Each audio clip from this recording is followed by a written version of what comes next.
अर्धराज्य नसेल तर नसू द्या, पण खांडवनातील इंद्रप्रस्थाचं त्यांनी वसवलेलं, भरभराटीला आणलेलं त्यांचं राज्य तरी त्यांना परत देऊन टाकाल काय? जे न्याय आहे, सत्य आहे, त्याला दुराग्रहात कोंडू नको दुर्योधना. नाही, त्यांनी ते द्यूतात हरवलेलं राज्य आहे, ते तर त्यांना कधीच परत मिळणार नाही. दुर्योधन गदेचा प्रहार केल्यासारखा बोलत होता. ठिणग्यांना ठिणग्या स्पर्शत होत्या. सर्व संहारक वानव्याला आमंत्रण देत होत्या. आश्रयासाठी निवारा म्हणून या विशाल हस्तिनापूर राज्यातील 5 ग्राम तरी त्या 5 बंधूंना द्यायला तू तयार आहेस काय? हाताची 5ही बोटं एकत्र करून श्रीकृष्णांना 5चा आकडा दर्शविला. सर्व सभासद योद्धांची हृदय हेलावली.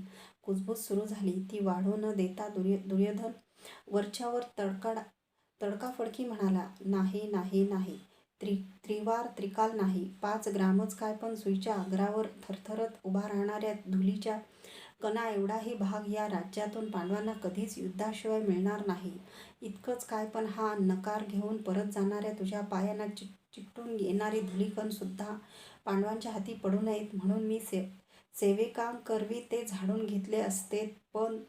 पण भगवान म्हणून घेणाऱ्या चिटक्या आणि ढोंगी श्रीकृष्णा, त्या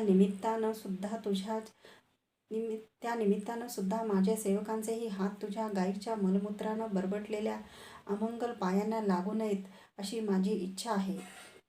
जा, तुझ्या संधीच्या प्रस्तावाची लोंबती लक्तर पितांबरावर लपेटून घेऊन तू हस्तिनापूरच्या सीमेबाहेर जा. नाहीतर. दुर्योधन श्रीकृष्णाचे ओठ थरथरू लागले. नेत्र आरक्त झाले. सर्व सभागृह क्षणापूर्वीच्या त्याचा झालेला स्वागतोत्सव सोहळा स्मरून हाय हाय म्हणत हळहळत, कित्येक तर विजेचा चटका बसल्यासारखे उठून उभेच राहिले. माझे कान सुन्न झाले. डोळे मिटले गेले. माझ्या कानाशी आपले ओठ आणून दुर्योधन धुंदपणे पुटपुटला, कर्ण, सर्व उलथापालथीचं मूळ असलेल्या या गवळ्यालाच मी आज बद्ध करणार आहे. नगरजनांचा स्वागत सोहळा आठवत आठवत मथुरेच्या कारागृहात जन्मलेला हा गवळी कुरूंच्या कारागृहातल्या अंधारातच नष्ट झाला पाहिजे. तीच त्याची योग्य जागा आहे. त्याचे शब्द माझ्या कानात तप्त लोहारासारखे शिरले. वळवळणाऱ्या विषारी भुजंगासारखे ते माझ्या मस्तकाला डंख मारू लागले. कधी नव्हता तो विरोध दर्शवीत मी त्याच्यावर ओरडलो, दुर्योधन, तू शुद्धीवर आहेस काय? कुणाला बद्ध करण्याची स्वप्न पाहतो आहेस तू? कर्ण, त्याच्या राज्यात असतील तेवढे साखळदंड आणून सामर्थ्य असेल तर मला बद्ध कर म्हणावं.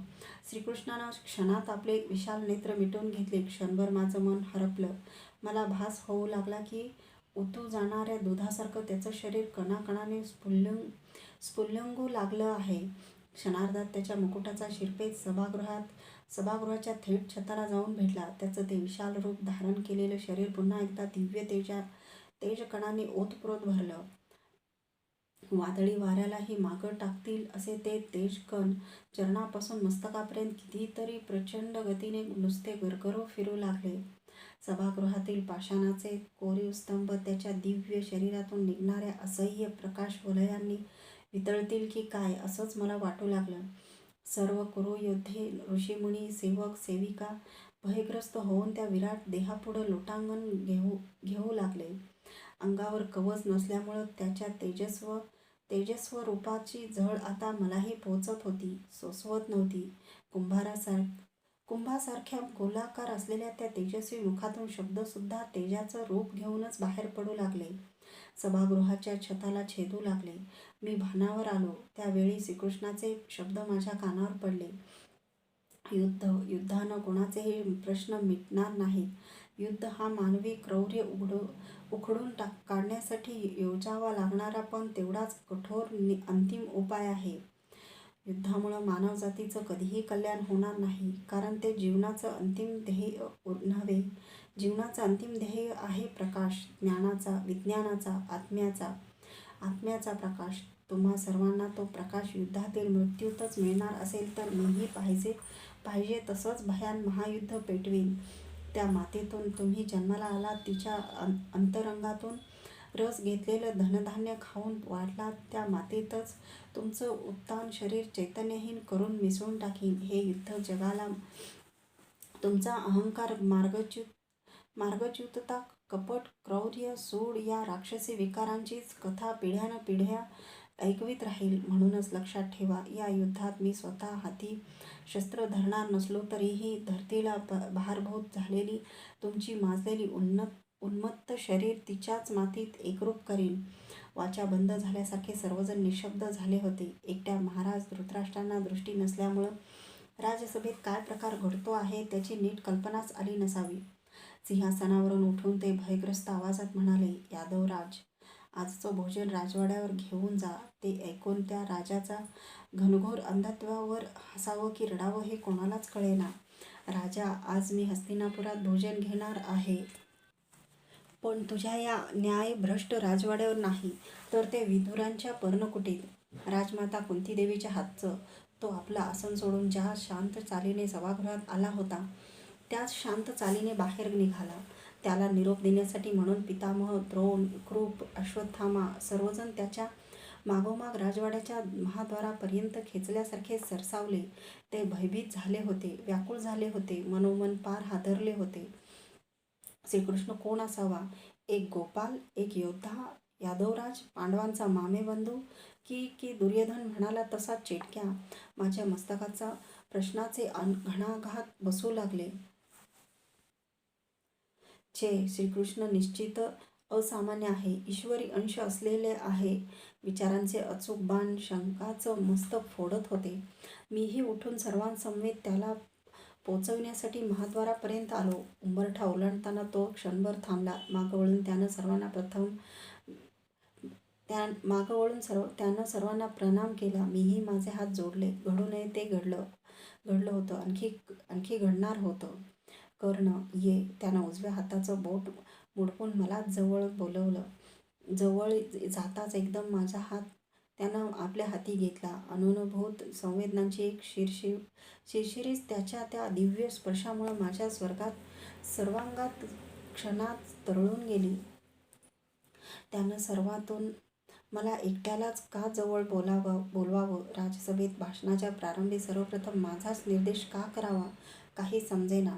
एका हाती माझा हात घेत दारुकाला मागं बसण्याचा संकेत करून त्यानं दुसऱ्या हातानं आपल्या चपळ घोड्याचे वेग आखडले. मागं वळूनही न पाहता तो आपल्या धवलवनी 4 घोड्यांचा गरुडध्वज रथ पिटाळू लागला. मागच्या बैठकीत युयुधान, ब्रह्मगार्ग्य आणि दारुक बसले होते. माझं मन संमिश्र भावनांनी गोंधळून गेलं. त्यानं सर्वांना सोडून मला एकट्यालाच का आपल्या समवेत स्वहस्ते रथात चढवून घेतलं होतं? कुणाचाही हात हाती न घेणाऱ्या श्रीकृष्णानं एकट्या माझाच हात आपल्या हाती आज का घेतला होता? त्याच्या रथचक्रांबरोबर माझी विचारचक्र धावत होती.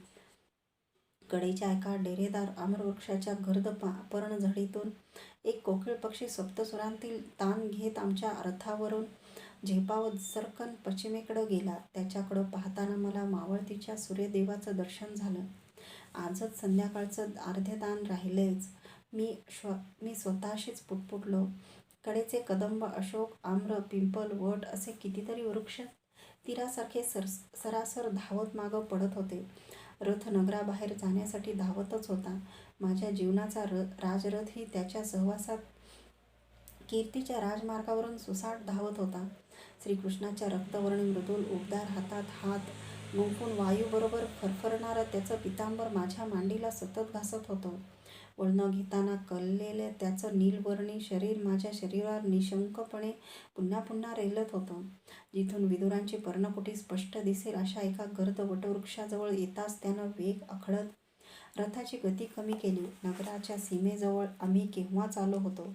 समोरचं शेकडो वर्षे जलदान करीत वाहणारं गंगेचं पात्र दूरवर मावळतीच्या प्रदीर्घ सुवर्णकिरणात झळाळत होतं.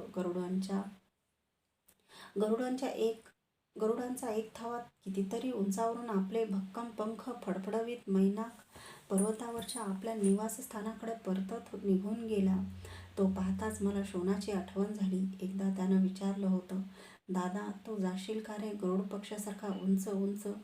आज शोन नव्हता. होत्या त्याच्या हृदय हेलावणाऱ्या स्मृती. एकदम वेग आखडले गेले. रथ थांबला.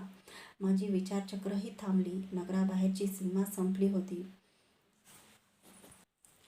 चल कर्ण. त्यानं मला एका डेरेदार वटवृक्षाच्या दाट छायेखाली चलण्याचा संकेत केला.